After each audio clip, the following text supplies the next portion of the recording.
پیغمبر صلی اللہ علیہ وآلہ وسلم کی طرف اشارہ کر چکا ہوں، جس میں آپ نے فرمایا تھا کہ اگر تمام دنیا کے سمندر روشنائی بن جائیں اور تمام درخت قلم بن جائیں، تمام جن و انس لکھنے والے ہو جائیں، تب بھی فضائل علی ابن ابی طالب کا احاطہ نہیں ہو سکتا۔ آج ایک دوسری حدیث کی طرف اشارہ کر رہا ہوں، آپ کی سنی ہوئی ہے، لیکن آپ کو معلوم ہے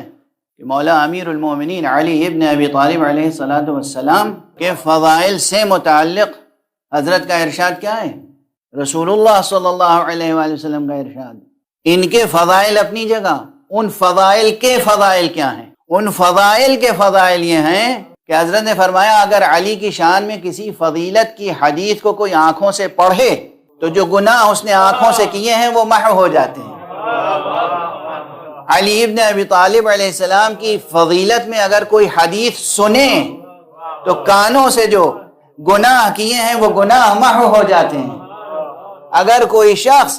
علی ابن ابی طالب علیہ السلام کی فضیلت میں کوئی حدیث اپنے ہاتھوں سے لکھے تو ہاتھوں سے جو اس نے گناہ کیے ہیں وہ محو ہو جاتے ہیں۔ ہمارے یہ علی کی فضیلت کی فضیلت،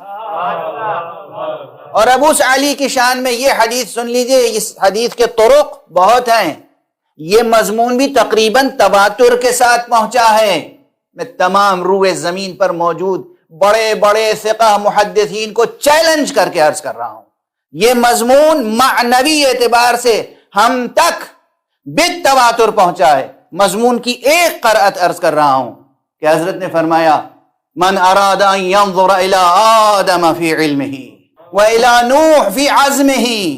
والى ابراہیم في حلمه والى موسى في بطشه والى عیسیٰ في زہده فلينظر الى علی ابن ابی طالب۔ جس کا جی چاہے، جس کا دل چاہے، جس کی آرزو ہو کہ وہ آدم کو ان کے علم کے ساتھ دیکھے، جو نوح کو ان کے عزم کے ساتھ دیکھے، جو ابراہیم کو ان کے حلم کے ساتھ دیکھے، جو موسیٰ کو ان کی ہیبت کے ساتھ دیکھے، جلال کے ساتھ دیکھے، جو عیسیٰ کو ان کے زہد کے ساتھ دیکھے، وہ ان سب تک نہ پہنچ سکے گا، تنہا علی ابن ابی طالب پر نظر ڈال لے، سب کی زیارت ہو جائے گی۔ جس میں اتنے انبیاء کی سیرتیں یکجا سمٹ آئیں، اس کے مقابلے میں کوئی بیٹھ نہیں سکتا۔ بیٹھنا تو بزم میں دور کی بات ہے، میں کسی میدان میں مقابل میں ٹھہر بھی نہیں سکتا۔ ممکن نہیں ہے کہ کوئی ٹھہر جائے، اور شاید اسی لیے